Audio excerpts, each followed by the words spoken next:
We have a sign over our fireplace that says, "Flying is the second greatest joy known to man. Landing is the first." And so you are always alert to what could happen. The interesting thing at looking at Solar Ship was the aeronautical challenges, and they still amaze us that they're being overcome as effectively as they are. This new Wolverine will be fascinating, and I can't wait to see it in the air, but they're huge challenges. So obviously our knowledge of that whole aeronautical community appealed to us a bit. I came to a certain point in business where I either had to go back into business, having sold my position in the company, and I decided, no, I'd like to do something completely different. So I went to all the normal NGOs, and they said, well, what are your qualifications? And I said, well, I'm a businessman. They said, well, that doesn't help us at all.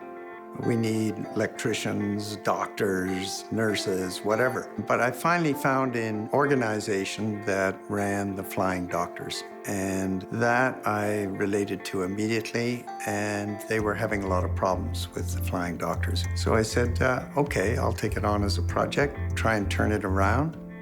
And we did turn it around, and it became the most profitable entity of AMREF. You have to accept the fact that there's certain things that are risky, and certainly getting involved in Solar Ship at the initial stages was very risky, and we knew that.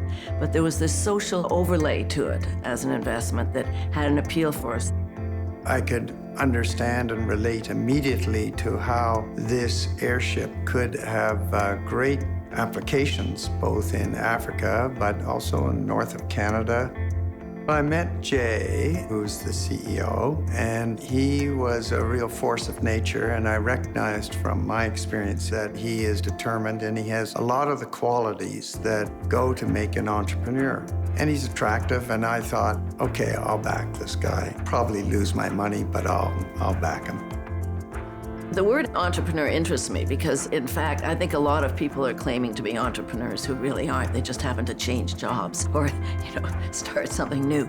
But a real entrepreneur, to me, is someone who really has that vision, who forces that vision, who can't be sent off course because of that vision. And it's a passion. And I think Jay has that. Really, truly is a real entrepreneur. It takes a certain kind of individual who believes in this dream and believes that he can pull it off. He seems to know where the finish line is. He has determination to get there. And those are pretty powerful qualities to have in somebody who's starting up a business.